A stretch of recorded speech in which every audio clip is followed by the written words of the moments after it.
As a California lifeguard, I love my job. I get to spend my days at the beach, and even when I'm not working, I like to spend my time here. The fun is just being here, watching people play, and having a great time. Unfortunately, there's a downside too. Nationally, thousands of people are injured or die every year from neck and spinal cord injuries. And the ocean's mighty force, it doesn't discriminate. Victims can be visiting tourists, casual beachgoers, intermediate swimmers, experienced surfers, and bodyboarders. There's one thing that these injuries and deaths have in common. They're preventable. That's why Hoag Hospital has developed Project Wipeout to demonstrate a few simple things that you can do to protect yourself from neck and spinal cord injuries. Everyone gets thrashed around in the waves once in a while. That's part of the fun.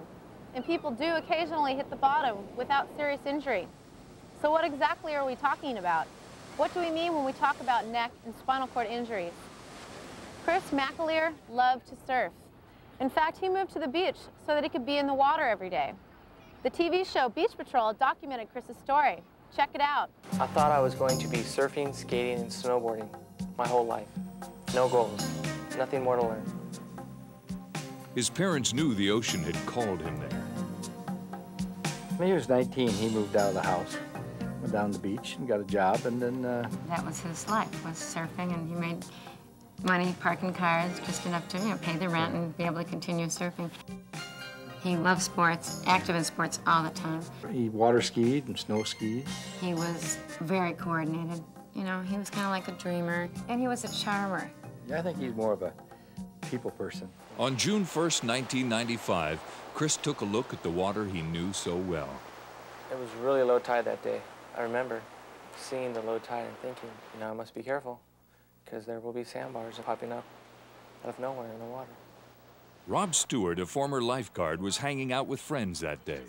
That day was small. It was termed 1 to 2 foot surf. It was what most would term a very mellow, unhazardous day at the beach. And we happened to be at a spot where there was no opportunity for a lifeguard that day. Then, on a wave that was no different than any other he'd ridden, the unspeakable happened. A sandbar lay 1 foot below the surface.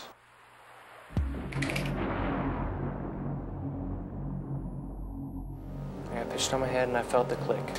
And my body just felt like a funny bone, just numb, like God turned the switch off the back of my neck. I found myself face down in the water, unable to move, and I was totally conscious. I just remember thinking, please, somebody see me, come roll me over. I just could not believe that I could not move my body. Minutes passed before someone on the beach spotted his board. I saw a gentleman in front of me stand up. He got up, looked down at his wife, spun around, and bolted out of his seat again and started to head down towards the water. I knew there was something wrong out there.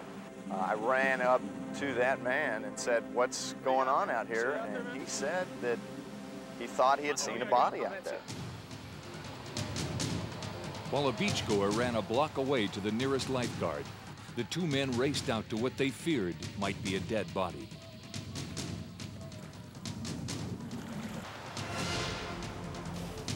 Upon reaching the body, I knew I had to do one thing first, and that is get some air into the victim. And I could not find a pulse.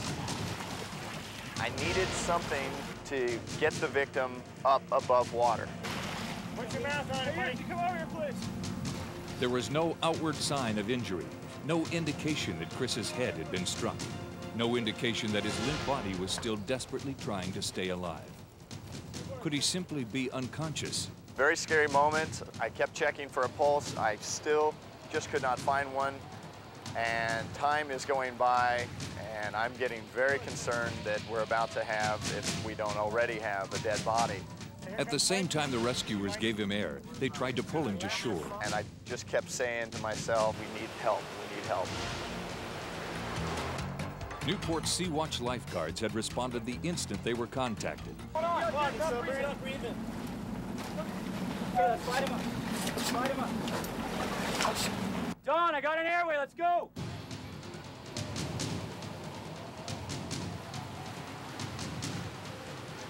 When Kris finally regained consciousness in the hospital, his parents were at his bedside. First thing, we just looked at him and he looked at us. He got tears in his eyes and he just smiled. "I love you." And we did the same, and it was like, that's all we needed to say. He talked about, I'll be okay, I'll be able to move. I had a sense from knowing what his injury was that that may not be true. 4 days after his accident, Kris McAleer summoned up incredible courage to give this warning to his fellow surfers. I know you surfers out there, so many times when I've surfed Newport 12 feet, huge, and you just hop off your board and hit your head, you know, and you get a little kink, you think nothing of it. Next thing you know, you're just in a foot of water and you get hit the wrong way, and it's over. And it just takes one time not to see it like I did, and here you are. After a year of roller coaster emotions, of high hopes and devastating depression, Kris McAleer came to a surprising conclusion. I believe this happened for a reason. Now I'm doing things. I'm expanding my mind. I'm reading. I'm going to school. I'm educating kids. I'm doing something good. Good is coming from this. Kris visits elementary schools for Project Wipeout, a neck and spinal cord injury prevention program that promotes beach safety. Because many of the children are curious about Kris's injury and that he is in a wheelchair, he has a unique ability to turn their curiosity into a positive awareness about water safety. Always swim with your buddy, hands in front of your head, and always remember how deep the water is. And don't let your guard down. That's right. Thank you all. Thanks, guys. Life has just taken on a whole new meaning.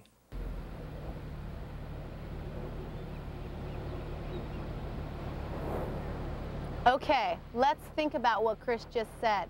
Number 1, be aware. Unfortunately, accidents like Kris's are all too common. In Kris's case, the error in judgment came when he didn't know how deep the water was.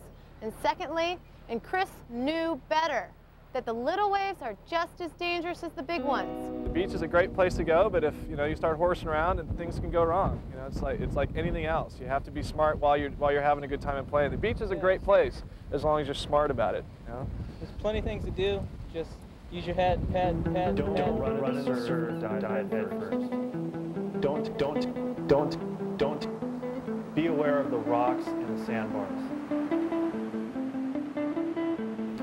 Don't take a wave you can't handle. Don't dive off the rocks. Don't dive off here. Because you can't tell how deep the water is. Never go over the falls. Never.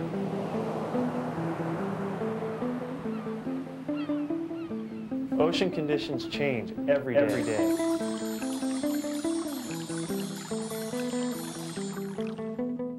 Don't do a flip. Don't. Never do a somersault in a wave. Never ride a shore-breaking wave. Never. Because you can't tell how deep the water is. It's amazing, even frightening at times, to think that those kind of things can happen at the beach. And as Kris pointed out, if you injure your neck or spinal cord, you could easily drown before someone ever gets to you.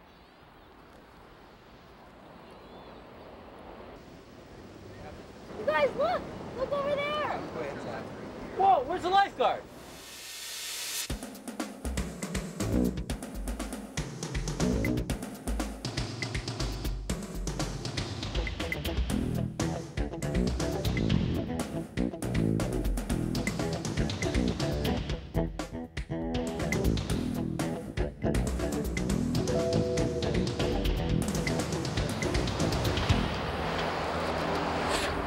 Wow, being around the water is so cool.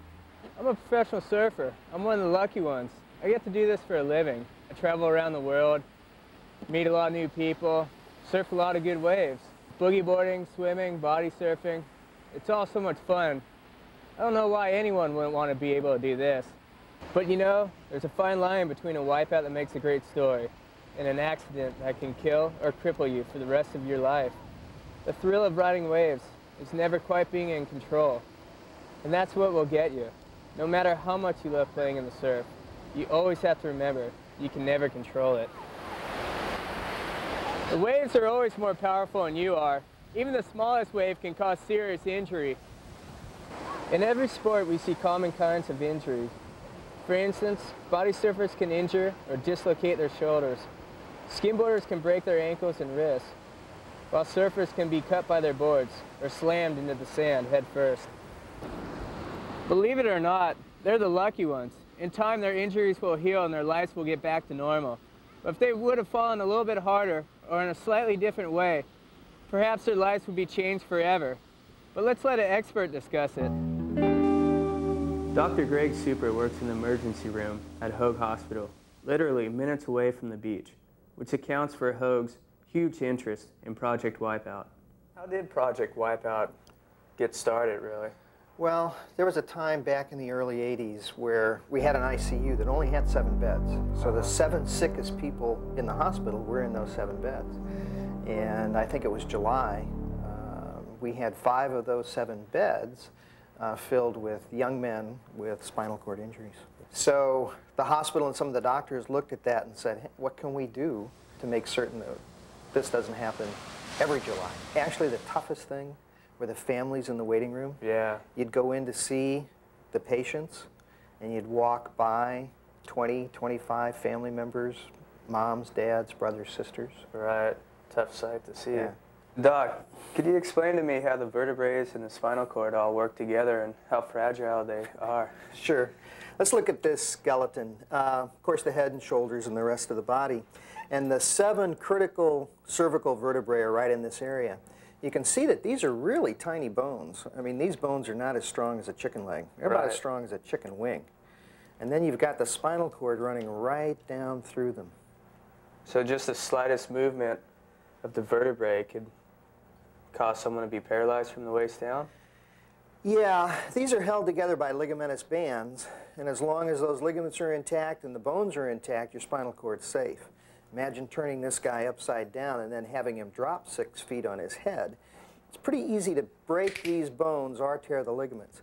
And then they shear as well, and the spinal cord's right in the middle, about the consistency of pasta. So it doesn't take much to shear that spinal cord.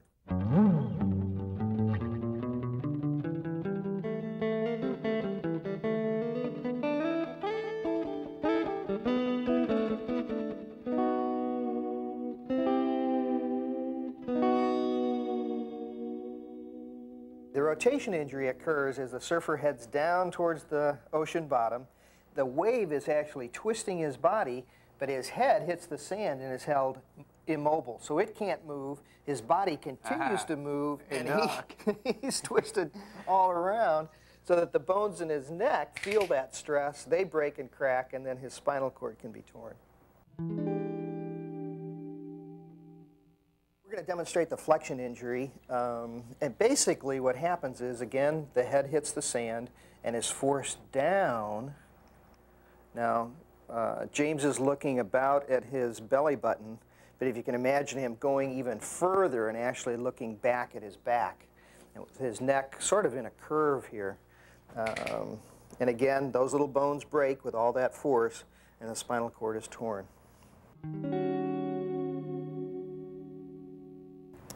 This is a really common injury. Again, imagine that James is coming off a wave and he's heading straight down towards the ocean bottom, and he lands right here with a force going about 25 miles an hour with a force of 180 pounds, pile driving his head into his body. And all those little bones just rupture and collapse and compress.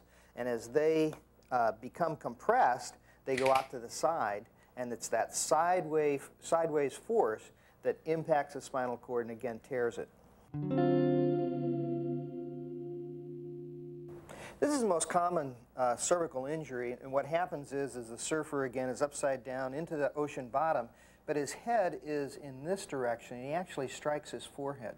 So when they come into the emergency department, we see a big abrasion there, and the head just keeps being forced back. The body actually comes up this way, and again the bones break and snap, and the spinal cord is disrupted. The long-term effects of spinal cord injury are best illustrated by looking again at the skeleton. All of the messages to your muscles are coming from your brain, and they're transmitted through the spinal cord, which runs through the middle of the cervical vertebrae. As it's broken, the spinal cord is torn, and essentially it's like a telephone cord. Once torn, the messages are not going to get through to the rest of the body.